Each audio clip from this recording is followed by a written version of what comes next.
tout petit mot avec vous, Eliane, sur ce que vous avez apprécié ou ce que vous gardez en mémoire au terme de cette visite de Benoît XVI aux États-Unis. Dans le ton général de cette visite, je suis frappée par cet accueil très chaleureux de New York partout où le Saint-Père est allé. Un accueil qui m'a paru plus franchement chaleureux qu'à Washington.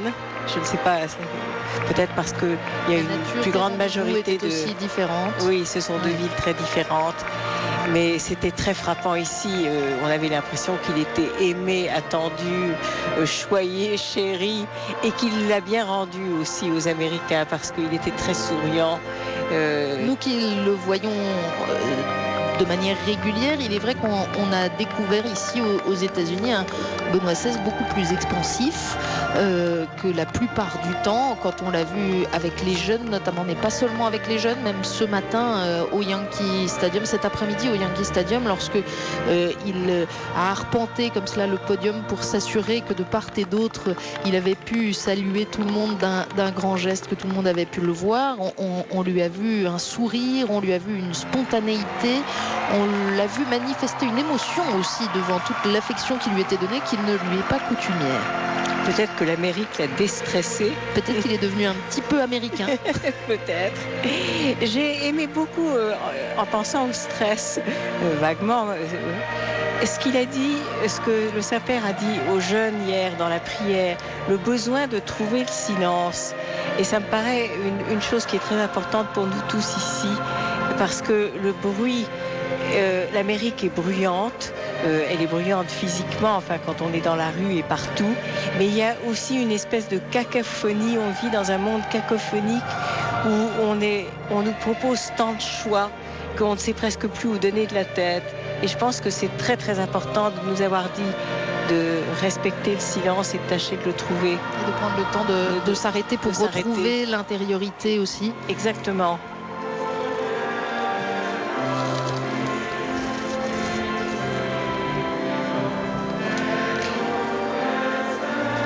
J'ai aimé aussi ce qu'il a dit, que l'Église puisse communiquer, son désir que l'Église puisse communiquer la joie née de la foi et de l'expérience de l'amour de Dieu, alors qu'elle semble parfois trop légaliste et institutionnelle. Il a dit ça, je crois, dans son homélie à Saint-Patrick.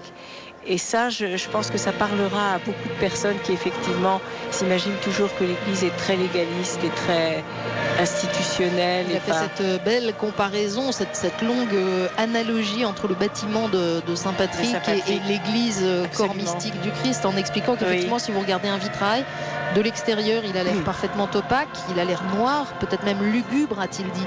Et puis quand vous rentrez dans le bâtiment, vous découvrez la couleur et la lumière. Et c'est donc la charge de l'Église et des chrétiens d'aider ceux qui ne sont pas rentrés de les inviter à rentrer pour découvrir cette lumière. Absolument. Ça j'ai trouvé que c'était une chose merveilleuse.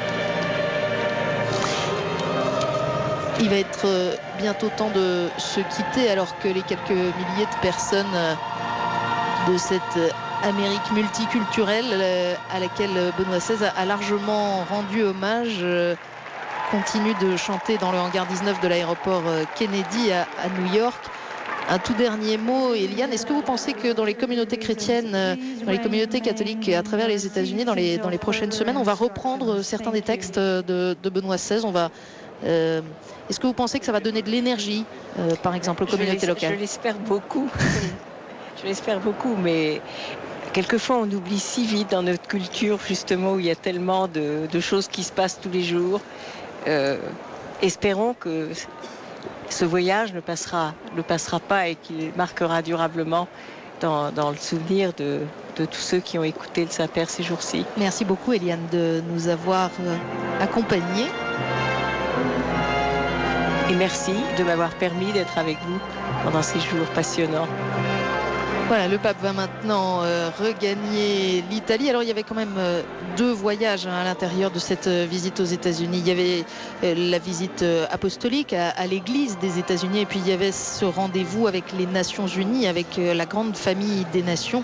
Et on reviendra très certainement sur le très dense discours de Benoît XVI aux nations. Benoît XVI qui, en ce 60e anniversaire de la Déclaration universelle des droits de l'homme, a longuement développé la responsabilité que portent les États dans la protection de ces droits humains, les droits des plus faibles, les droits des plus petits, les droits des peuples aussi. Il appartient aux États de les garantir, et lorsqu'ils ne le font pas, Benoît XVI a longuement développé le droit de protéger les peuples, y compris de leur propre État. Ce sera sans doute à méditer sur le plan international. Un Benoît XVI qui, une fois encore, a redit combien la responsabilité est commune au sein de la grande famille humaine, et qu'il n'est pas possible d'avoir des droits et des devoirs à géométrie variable selon les cultures ou les interprétations. C'est donc la grande mission de l'ONU sur laquelle Benoît XVI a voulu insister, alors même que l'on sait qu'il peut y avoir réflexion, voire dissension entre le Vatican et d'ailleurs un certain nombre d'États et de partenaires, et la manière dont l'ONU fonctionne aujourd'hui.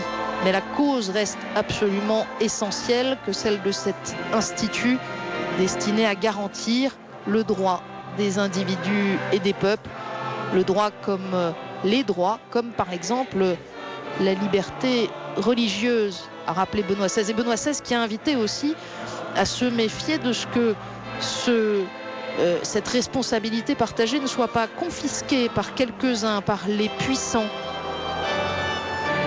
Et est-ce que la vigilance s'exerce, parce que lorsque les droits des peuples ou des individus sont opprimés, lorsque leurs besoins ne sont pas entendus, eh bien on trouve là un terreau qui peut être réceptif à ceux qui veulent développer la violence. Nul doute que l'on reviendra sur ce long discours de Benoît XVI aux 192 États membres des Nations Unies. Il entretient déjà, par le Vatican, le Saint-Siège entretient déjà des relations bilatérales avec 177 de ces États.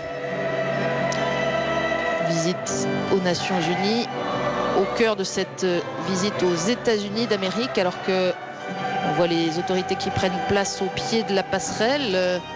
Le maire de New York, Michael Bloomberg, qui aura été très présent au cours de ces 3 jours à New York. On l'a vu souhaiter la bienvenue à la communauté catholique dans la cathédrale Saint-Patrick. On l'a vu à la messe tout à l'heure au Yankee Stadium. Il a assisté à la messe du pape. On l'a vu dans quasiment chacun des grands rendez-vous. Il y a là aussi de nombreuses autorités. Vous aurez entendu le vice-président Dick Cheney saluer la sénatrice de New York, Hillary Clinton, qui a aussi tenu à participer à cette cérémonie officielle de congé. Il faut dire que l'enthousiasme est allé croissant au cours de ces derniers jours aux États-Unis. L'enthousiasme palpable dans la rue, certes, mais perceptible aussi très très nettement dans les médias. Et il est difficile de trouver un homme public ou une femme publique qui, au cours des derniers jours, n'y soit pas allé de sa petite déclaration en faveur de Benoît XVI, j'allais dire, ou au moins pour souligner combien cette visite était positive pour les États-Unis.